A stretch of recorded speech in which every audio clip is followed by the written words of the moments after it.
The United Nations Sustainable Development Goals are a part of the 2030 Agenda for Sustainable Development, which has been adopted by all United Nations member states since 2015, a partnership between developed and developing nations. There are 17 Sustainable Development Goals which are a part of this global partnership, aiming to reduce poverty and other forms of inequality in areas such as health, education, and economic growth, with a particular emphasis on reducing climate change and preserving natural resources.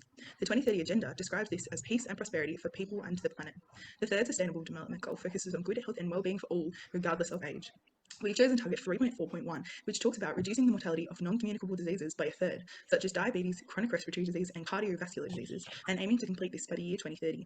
The background for this goal is that ill health has great impacts on the ability of people to function in society and participate in the economy, hence leading to things such as the health poverty spiral.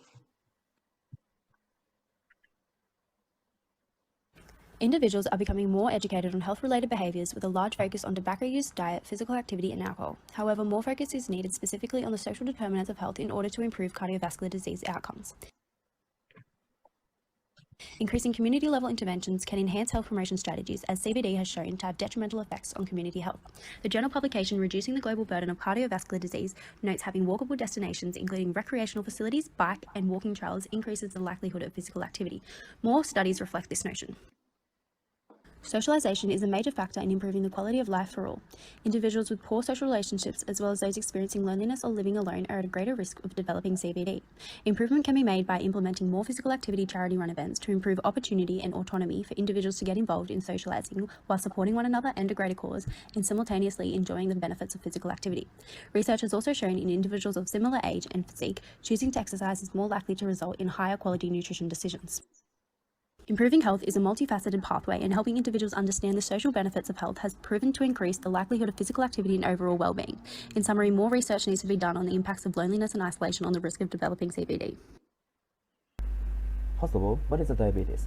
Diabetes are induced by insulin receptor problems and lack of insulin. Annually, about 1.5 million people die. This picture is a mechanism of it.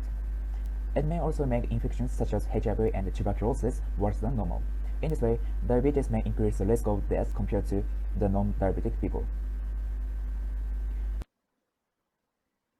Hospitalization is also known as one of the treatments of diabetes. However, diabetes mortality will be changing depending on each person's disease, so they need their personal controlled care. It's really complicated and costs lots of money and takes time. To solve them, I suggest that people should identify their blood sugar levels by using tests periodically in the local healthcare facilitation for free. These are each blood sugar levels of risk for diabetes. In fact, a study indicated that large number of people became to be aware of their lifestyle change by identifying their blood sugar levels by using hemoglobin A1C tests. This way can promote and motivate their awareness of preventing diabetes by themselves. It doesn't take more cost and time than hospitalization, so it may be able to reduce death of diabetes sustainably in the future. Chronic respiratory diseases affect the airways and lungs of humans and include diseases such as asthma, occupational lung disease, chronic obstructive pulmonary disease, COPD, and pulmonary hypertension. Some recent trends we have seen for chronic respiratory diseases were an increase of prevalence of asthma from 9% in 2008 to 11% in 2018, and the prevalence of COPD staying stable at 4.5% of people, both of which for Australia. Asthma affects people of all ages, being more common for males between 0 and 14 and in women 25 years or older, whereas COPD affects people that are over the age of 45 and tends to increase in prevalence as people age. COPD was responsible for 3.3 million deaths worldwide in 2019, a 41.7% decrease from 1990, but still not enough for the United Nations goals.